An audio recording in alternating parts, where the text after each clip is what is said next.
adopté sur la liste, mais ne sera pas candidat. Le PPACI a fini de parler. Voilà. Ado là, il fait sur la liste, mais il ne sera pas candidat. Nous, on a fini de Kouman. Le parti de Babou a parlé. Babou n'est pas sur la liste, non. Mais Ado ne sera pas candidat. Et puis là, ceux qui disent toujours, si on ne met pas Babou sur la liste, là, vous allez faire quoi? Vous allez faire quoi? Écoutez bien le PPACI, écoutez bien les RDR qui sont allés à l'école, là, écoutez bien. Les gars, poussez les bleus, mettez assez de cœur, partagez la vidéo. Babou a fini de parler. Alors, mes confrères ont déjà abordé la question, mais je reviens dessus. Concrètement, nous sommes à 8 mois des élections en Côte d'Ivoire. Concrètement, le PPACI va passer à quelle phase si jamais le nom de M. Laurent Gbagbo n'est pas, lors du contentieux, réinscrit sur la liste électorale? Concrètement, vous ferez quoi? Merci. M. Kwasi, Abidjan.net. Il dit quoi? Le PPACI passera à quelle phase si le président Gbagbo n'est toujours pas inscrit après la publication de la liste définitive? Il faut qu'on soit clair. Je dis que par principe, nos militants se battent pour que Gbagbo Laurent soit sur la liste électorale, par principe. Mais en la vérité, ce qui nous intéresse, c'est la candidature du président Laurent Gbagbo à l'élection présidentielle de 2025. Mais il y a deux voies. Mais cette bataille doit se mener concomitamment. Parce qu'il y en a qui tiennent à ce qu'il soit sur la liste. Pour eux, c'est un enjeu. Et puis il y en a qui disent, bon, s'il est candidat, mais s'il n'est pas sur la liste, il est candidat, nous, ça nous arrange. Donc il faut concilier les deux points de vue et avancer. Gbagbo Laurent doit être candidat à l'élection présidentielle de 2025. Et il va gagner cette élection. C'est ça qui est notre vision. Laurent Gbagbo sur la liste, concrètement, est-ce que le parti va déposer un recours pendant la période de contentieux? Là, pendant les 2 semaines qui arrivent, est-ce que le parti va déposer un recours? Est-ce que vous appelez vos militants à déposer des recours précisément sur la question de l'inscription de Laurent Gbagbo sur les listes, ou est-ce que vous les appelez uniquement à déposer des recours sur les personnes qui seraient, d'après vous, inscrites de manière illégitime sur cette liste électorale? Merci beaucoup. Une dernière. Bonjour. Allez-y. Je suis du quotidien Le Temps. On a appris ici que le PPACI avait fait cas d'une lettre de l'ONU demandant à la Côte d'Ivoire de réintégrer le président Gbagbo sur la liste électorale. Est-ce que vous, en tant que parti souverainiste, panafricaniste, allez-vous saisir les instances régionales, la CEDEAO, l'Union africaine et même mondiale, l'UE, pour que son cas soit réglé, afin que la paix soit possible en 2025, en octobre 2025? Merci. Je suis Ompé Tchedjemon, Panafrica Media TV. Hier, nous étions à la CEI. Kubert, dans son show, a dit que, son one-man show, a dit que quiconque pouvait se plaindre du nom d'un groupe de personnes ou bien une personne sur la liste électorale. Mais tout à l'heure, je sais que nous sommes tous focalisés sur le nom du président Laurent Gbagbo. Mais dans votre exposé, vous avez mentionné que la seule personne qui ne devait pas sur cette liste était le président Ouattara. Est-ce que dans le contentieux, le PPACI aura des mots à dire sur cette question? Je vous remercie. Merci beaucoup. Je vais répondre à la question, à la dernière question.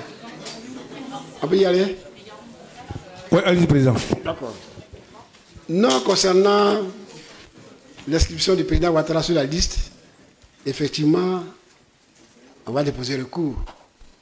Parce qu'il ne mérite pas d'être sur la liste. Si c'est ça qui conduit à être candidat, on parle de ce principe-là que pour être candidat, il faut être sur la liste électorale. À ce moment-là, on doit porter recours pour qu'il ne soit pas candidat, parce que lui n'a pas le droit d'être candidat. Donc c'est assez clair. C'est assez clair. S'il est inscrit, pour être inscrit en tant que citoyen, ce que nous souhaitons pour tout le monde, il n'y a pas de problème. Mais si son inscription doit conduire à sa candidature, on va porter recours, réclamation, pour que les choses soient claires, parce que c'est un citoyen comme tout le monde. Maintenant, concernant Laurent Gbagbo, est-ce qu'on peut appeler ça recours? Il n'y a pas de recours à faire. Toutes les instances ont déjà décidé pour Laurent Gbagbo. 1. La Côte d'Ivoire, s'il n'a pas encore fait, elle est certainement en voie de décision. Parce que Laurent Gbagbo ne peut pas être jugé par une cour, par une justice ordinaire. Donc, vous-même avez posé cette question-là pour dire que ce côté-là, déjà, il est protégé.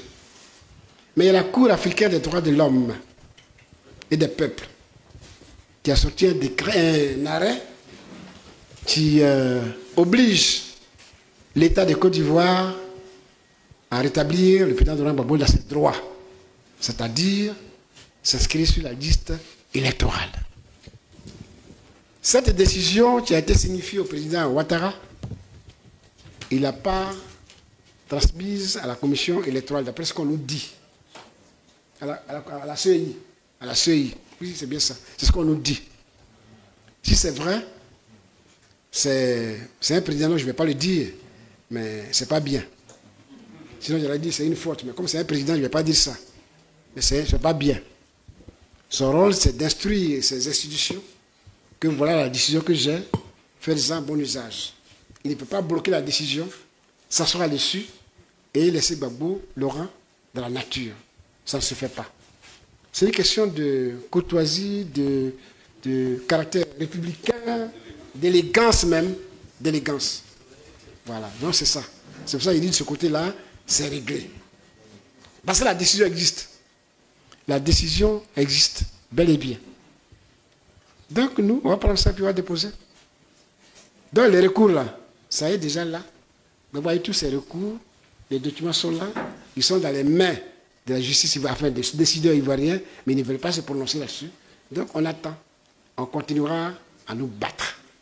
On continuera à nous battre. Alors quelqu'un a parlé de, tout à l'heure j'ai omis, j'ai oublié de le dire, que est-ce que nous avons demandé à rencontrer le gouvernement?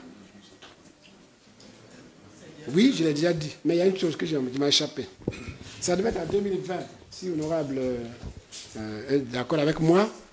Il y a eu un dialogue politique, le 6e ou bien, je ne sais plus quel numéro l'a donné, 5e.